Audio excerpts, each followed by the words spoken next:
disregarding what we have just seen. Welcome back to the Sunshine State Rails. This morning on November 16th, 2019, we have come back out to Central Florida to Railfan for a day, and a very cold one, which brings the hoodies out in full force. It's 9 o'clock in the morning, the temperature is 57 degrees, but that doesn't stop the trains like this one. CSX train 070916, doing some work around Plant City, coming up the S line to go across the interlocking and then make another move, which we will see in a second.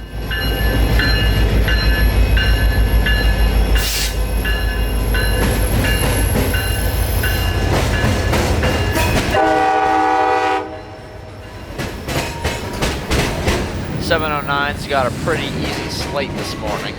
His only duty today was to go down to International Paper on the Plant City subdivision and switch out some box cars, and he has come back to Plant City, reversed back onto the main S line, come past us here, and is now reversing on the Plant City turnout, or connection as we call it, and will then make a straight shot back to Uceda on the A line. And I'll have it be known that the man in the orange vest goes by Mike, and he used to volunteer at the Florida Railroad Museum. I know him very well, and I'm glad to see him rolling with the big boys. Congratulations, Mike."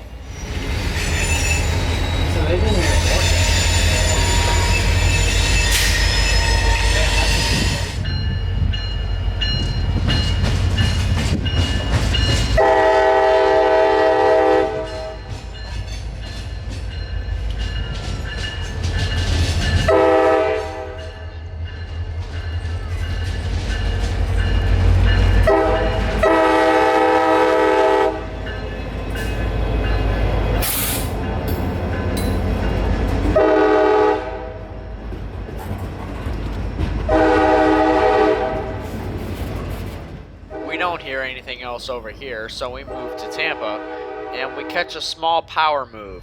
CSX train Q213 that had come in earlier that morning had had its power turned around on the Navy Y and was now bringing it back into Yeoman Yard, so we got to see that.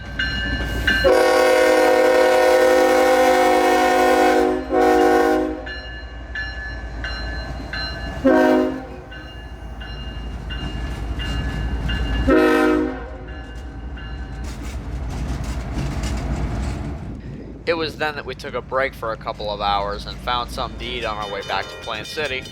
Once we got back, we waited about 20 minutes, and then Amtrak 91 was making his way out of Tampa, headed to Miami, with one locomotive today.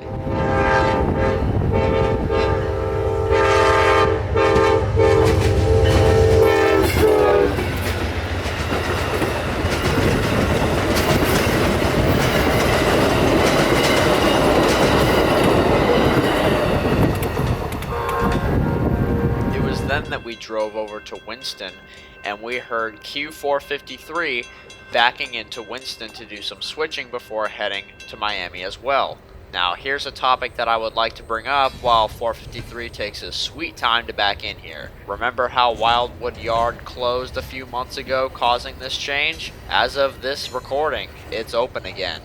Wildwood has reopened and is being used for storage of cars and a local once again. A782 that would leave Winston for those said months is now back to a Wildwood origination, so everything he does is based out of there. Now as for 453 and 2, which would both do work at Wildwood before the closing of it, both trains still worked Winston Yard today. However, in the line of Q604's duties, Wildwood was listed.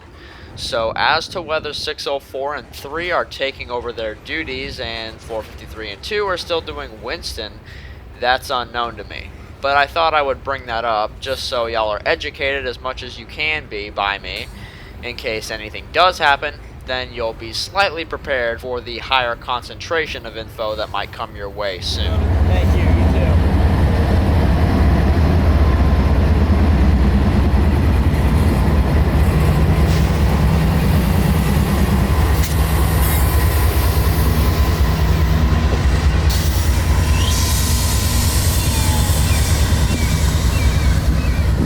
There was another train trying to get into Winston, which was blocked by this train, but that wasn't something I was concerned with, considering the fact that the train I've been tracking all day was getting very, very close. The train you're looking at right now isn't the one I'm talking about, and I don't know the ID on it, but it looks like some empty phosphate train that for some reason is tied down and night siding without a crew, but because of this, a very rare thing is about to happen. But once we get past the locomotive of this random train, we get to see the real train we're after.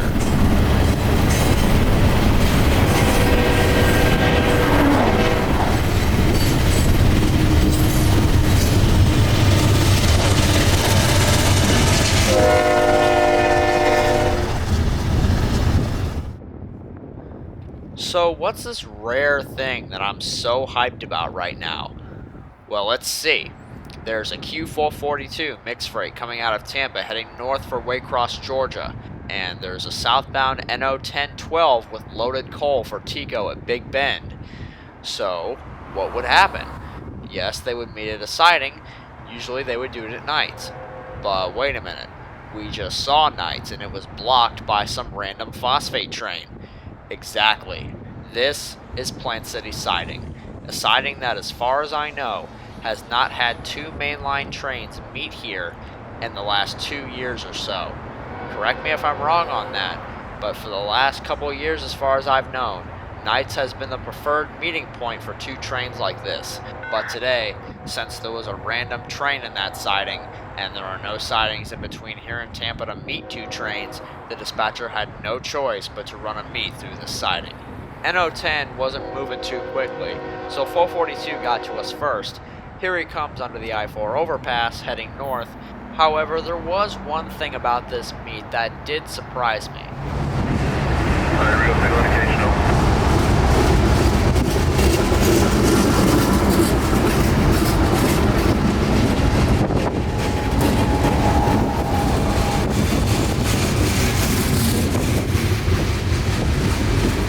Personally, I would think that a completely loaded coal train would be much, much heavier than a half-empty mixed freight train, which made it surprising to me that they ran the coal train through the worn-down siding and kept the mixed freight on the heavily maintained main track. Now, whether it came down to timing or tactics to set this up the way they did, I can't blame them too much because both trains got by smoothly. Now, I wish I could have filmed a little bit more of this, but we decided to boogie to downtown Plant City so we could set up for this train one more time. But from this video, you'll see something that, as far as I know, has not happened in a long time. And I might be wrong about how long it's been, but let me ask you this. When's the last time you got to see a Tico coal train meet anything in Plant City siding?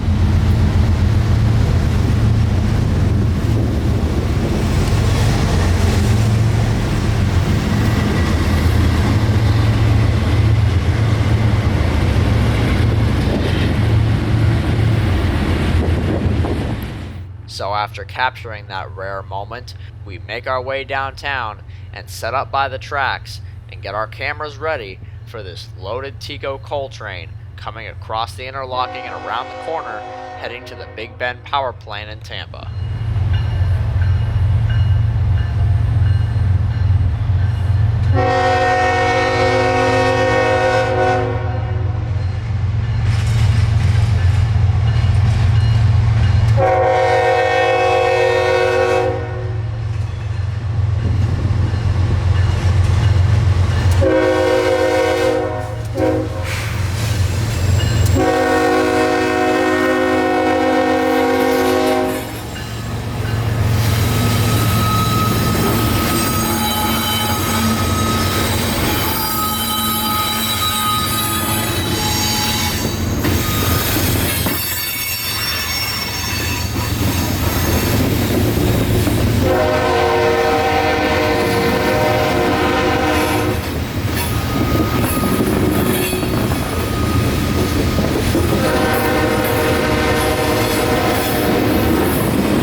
I would also like to point out that there were a ton of people at the Plant City platform this Saturday, even in the now 57-degree air at 4 p.m.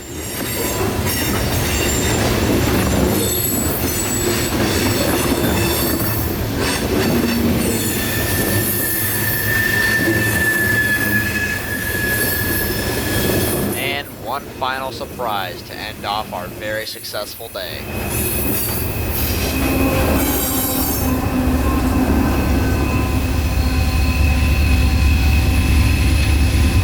Distributed power locomotive number 3051, helping handle this 102-car long loaded coal train on its 2-day journey from Evansville, Indiana to Tampa, Florida.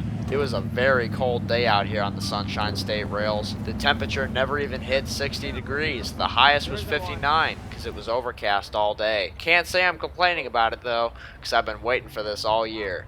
Thanks for tagging along with me on this journey, and I'll see you next time very soon on the Sunshine State Rails.